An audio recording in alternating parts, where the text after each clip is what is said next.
Pai Senhor, meu irmão, que Deus abençoe você abundantemente. Você sabia que a frase mais poderosa do planeta é Deus te abençoe? A frase mais poderosa, o nome mais poderoso é o nome de Jesus. Você chega diante de um endemoniado, em nome de Jesus sai, ele tem que sair. E ai dele que não sai. Você vai orar pelos enfermos em nome de Jesus. Jesus cura e o nome dele é glorificado. Mas a frase mais poderosa é Deus te abençoe.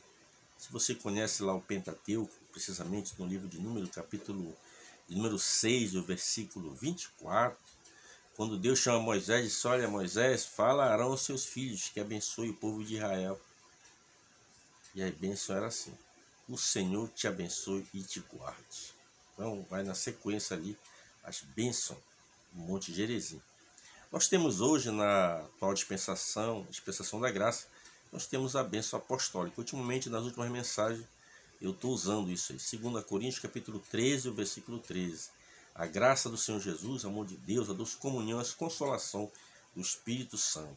Esta é a bênção agora da nova aliança, da dispensação da graça. A bênção chamada de bênção apostólica. Eu lembro quando eu era criança que a gente, quando anoitecia, que a gente ia se deitar antes, tinha que tomar a bênção do pai e da mãe.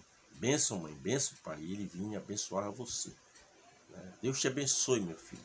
Deus te dê uma boa noite. Quando amanhecia o dia, a mesma coisa. Os pais, sem saber, já estavam usando a frase mais poderosa do planeta. Por que os americanos são tão abençoados? É porque eles estão sempre dizendo: Deus abençoe a América. É poderosa essa palavra, né? Sempre que alguém manda algo no canal ali sobre as mensagens, eu sempre coloco essa frase: Deus te abençoe. Palavra poderosa. A carta que está nesse momento para ser comentada é a carta que o moço Paulo escreveu aos irmãos de Éfeso, a carta de Efésios. O versículo-chave dessa carta está no capítulo 4, o versículo de número 4 a 6. É os versículos-chave de toda a carta. Diz assim, eu vou ler a partir do versículo 1, mas o versículo-chave mesmo é a partir do versículo 4. Versículo 1 da carta de Paulo a Efésios, 4, do verso 1, diz assim: rogo-vos, pois, eu, preso do Senhor, que andeis como é digno da vocação que foste chamado, com toda humildade, mansidão, longanimidade, suportando-vos uns aos outros em amor, procurando guardar a unidade do Espírito pelo vínculo da paz. Há um só corpo, um só Espírito, como também foste chamado, uma só esperança da vossa vocação. Um só Senhor, uma só fé, um só batismo. Até aqui. O versículo 6 diz assim: um só Deus e Pai de todos, o qual é sobre todos e por todos e em todos. Paulo está preso em Roma por volta do ano 60 depois de Cristo, e ele envia essa carta. Possivelmente ele Tíquico, né? Tíquico foi a pessoa que talvez tenha copiado o que Paulo ditava para ele. E essa carta aqui ela foi endereçada à igreja de Éfeso. Essa igreja aqui você observa que ela não tinha problema com heresia. Estudamos sobre a carta de 1 Coríntios, a gente vê que a carnalidade imperava na igreja. Aqui essa igreja aqui ela não tem esse tipo de problema. Paulo tinha passado 3 anos aqui na cidade de Éfeso, né, quando fundou essa igreja. Então era uma igreja com base, com pilar. Paulo aqui ele está falando sobre a unidade da igreja. A palavra-chave desta carta é exatamente igreja, né? É muito importante sobre a igreja. A igreja é um projeto de Deus. Você imagina assim no Jardim do Éden, quando Deus está ali com Adão, fez o homem do pó da terra. A Bíblia diz que Deus deu um profundo sono em Adão. Com aquele profundo sono ele cortou a costela de Adão e tirou da costela, né? E fez a nossa irmã Eva, né? Da costela de Adão. A igreja ela surgiu justamente assim, porque Adão, o segundo Adão que é Cristo, a igreja que é uma das figuras, símbolos que alguns dão para a igreja, noiva de Cristo, não é apenas símbolo. Então a gente observa aqui que a igreja, quando é que ela surgiu? A igreja era um projeto de Deus que ela estava no anonimato, nem os demônios sabiam que um dia existia a igreja. Era um projeto apenas do Pai, do Filho e do Espírito Santo. Apenas Deus sabia. E ela veio surgir aqui na atual dispensação da graça. Jesus mesmo foi o primeiro a falar sobre isso. Então o que aconteceu? Jesus, ele morreu, né? E você observa que após Jesus expirar, dar o último suspiro, ele diz: Pai, em tua mão entrego o meu espírito. Quando Jesus terminou de falar isso, a Bíblia diz que o véu do templo se rasgou de alto a baixo, houve trevas sobre toda a face da terra. Você observa que o centurião que estava ali, ele pegou a sua espada e foi lá, e com a sua lança ele atirou na costela de Cristo aqui. E na sua costela o sangue escorria até o chão, né? Jesus teve que adormecer ali para que a igreja surgisse através do seu sangue naquela cruz do Calvário. Ali foi lançada, eu diria, que a pedra fundamental da igreja, ali no Calvário. Ali em Atos 2 a gente vê a inauguração desta igreja, que eu e você. A igreja não é um nome denominacional, uma placa. Lá no céu não vai existir ala da Assembleia, da Batista, da Presbiteriana, não vai existir isso. Então é isso que Paulo está dizendo aqui. Nós vamos ler aqui o texto, ele é muito interessante. Estamos falando sobre doutrina de Deus, doutrina da lei moral de Deus. Então, dentro dessa doutrina de Deus, nós vamos falar essas cartas. Por que houve necessidade dessas cartas? As pessoas se convertiam ao evangelho, quem pregava o evangelho eram os leigos. As pessoas saíram de Jerusalém ali no dia do Pentecostes e saíram retornando para seus lugares, né, para suas cidades, e onde eles iam, eles falavam de Jesus. Então falavam de Jesus, as pessoas criam, aceitavam a Cristo, e daí o evangelho foi se expandindo. Eram pessoas leigas, não é que nem hoje, e para você ter uma credencial de diácono, de presbítero, de evangelista, tem muitas igrejas que você tem que ter o curso teológico. O evangelho foi pregado por leigo, não foi pregado por nenhum teólogo, nenhum psicólogo, nenhum intelectual, não. Foram pessoas leigas que pregaram o evangelho. Por isso que há necessidade dessas cartas, para ensinar a doutrina para as pessoas. Você observa que alguém foi batizado nas águas, né, e quando Paulo chegou ali, Paulo disse: vocês já foram batizados com o Espírito Santo? Olha, nós nem ouvimos falar que haja o Espírito Santo. Vocês são batizados com que batismo? Com o batismo de João, né? Então eles conheciam apenas o batismo para a remissão de pecado. Agora Paulo fala sobre o batismo como um revestimento de poder, o batismo com o Espírito Santo.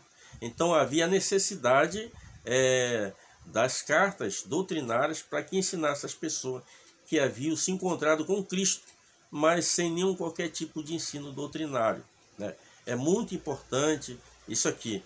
Eu tenho observado muitas igrejas nessa região da Europa, ali, inclusive a Suécia, que mandou muitos missionários para o Brasil, eles estão no SOS, porque encheram a igreja de teólogos, era curso para cá e curso para ali, esqueceram a essência. A essência é joelho no chão, jejum e oração. É ensino da Bíblia, a palavra de Deus. Os cursos teológicos são muito importantes. Eles abrem a mente das pessoas. Mas nós não podemos focalizar um pilar de um cristianismo apenas em curso teológico. Tem que estimular as pessoas a orar, a ler a Bíblia, a se consagrar e ter uma vida de temor a Deus. Não basta apenas ter um curso teológico. Eu conheço muitas pessoas que são PhD em teologia, você dá um microfone para ele, não consegue pregar, porque o seminário, ele não dá o dom para as pessoas. Ele ensina, mas ele não dá o dom. O dom ele vem de Deus. Então essa carta aqui nós vamos ler mais um pouquinho, algo muito interessante. Vamos fazer um sermão expositivo aqui. E o pano de fundo aqui, na verdade, é a unidade da Igreja de Cristo. Diz aqui, então, eu vou ler aqui o primeiro versículo: rogo-vos, pois, eu preso no Senhor. Paulo está preso em Roma, né? Do Senhor, que andeis de modo digno da vossa vocação que foste chamado. O segundo versículo diz assim: com toda a humildade. Paulo está traçando aqui a importância de você que tem a vocação por reino de Deus. Regra número 1 é ser humilde. Esta humildade, ela está escassa. Essa carta, como eu já falei, elas são doutrinárias, elas são para crente, tá? Então você que está me acompanhando aí, que não é um cristão, né, você começa a observar, porque nós temos doutrina. A igreja tem que ter doutrina, tem que ter um ensino. Humildade. Eu conheço pessoas que entraram na igreja simplesinho, né, vieram do mundo, tirado lá do mundo, lá eram cachaceiro, faziam tudo que não agradava a Deus. A igreja é para essas pessoas mesmo. Essas pessoas mesmo, o lugar deles é ali. De todos nós é ali, de quem quer adorar a Deus.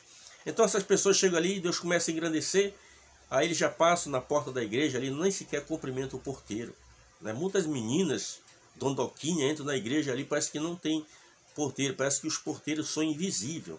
Isto aí é arrogância, falta desta palavra aqui, a humildade. Paulo está dizendo com toda a humildade. Vamos observar aqui mais uma instrução do nosso irmão Paulo. Além da humildade, o que não pode faltar na vida de alguém que tem a chamada? A mansidão. Hoje, no meio evangélico, que falta de pessoas mansas.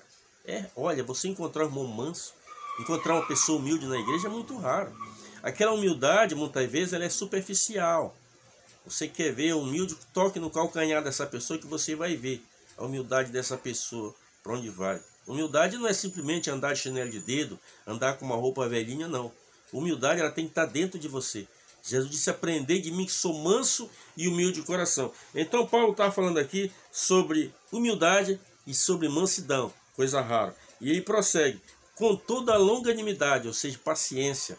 Isso é uma coisa muito rara nos nossos dias. Você não vê mais crente paciente. Quando Jesus decide fazer discípulo, para fazer discípulo você tem que ter paciência. Você vai pegar a pessoa ali para dirigir um culto e você vai ficar observando. Essa pessoa nunca subiu no altar, está dando os primeiros passos, mas você tem que fazer discípulo, tem que colocar ele para dirigir um culto. Ele dirige um culto totalmente, tá? Você, meu Deus do céu, dá vontade de ir lá pegar o microfone, não, tem que ter paciênncia, tem que ser longânime com essas pessoas. Às vezes a pessoa está 20, 30 anos de crente na igreja e quer que o irmão que aceitou Jesus agora seja igual a ele. Não é assim, tem que ter paciência, longanimidade. Então nós estamos vendo aqui a importância disso aqui que Paulo está falando aos irmãos. A longanimidade, né? Suportando-vos uns aos outros. Ninguém mais suporta ninguém. Isso aqui, lamentavelmente, né? Procurando guardar a unidade. Aqui fala da unidade, do Espírito. Qual é o Espírito? É o Espírito Santo. O versículo quase assim, há um só corpo. A igreja é um corpo só. Tá? Não tem essa aí, universal, batista, é um corpo só. Há divergência apenas no quesito doutrinário. Mas na essência a igreja é um corpo só, né? Um só Espírito, ou seja, o Espírito Santo, o Espírito da verdade, não o Espírito do engano, do erro, que fica enganando as pessoas. Também foi chamado como uma só esperança da vossa vocação. Um só Senhor, que é Jesus. Não tem lugar para Maria, não tem lugar para o Jorge. É Jesus, é o Senhor Jesus e acabou-se. Não tem lugar para mais ninguém. É um só Senhor e é o Senhor Jesus. Na sequência, aqui, eu estou sendo rápido porque o meu tempo é limitado, né? Diz aqui, um só Senhor, uma só fé. A fé é só uma, não pode ser duas fé, fé oscilante. Uma hora está tudo muito bem, a fé está lá em cima. Aí vem a tempestade, desaparece a fé. Uma só fé, fundamentada em Cristo Jesus. Um só batismo. Qual foi o batismo que Jesus ensinou? Em nome do Pai, do Filho e do Espírito Santo. É um só batismo, não existe outro batismo. Em nome de Jesus, não. Às vezes a gente sai, por exemplo, eu estou na Assembleia de Deus há 52 anos.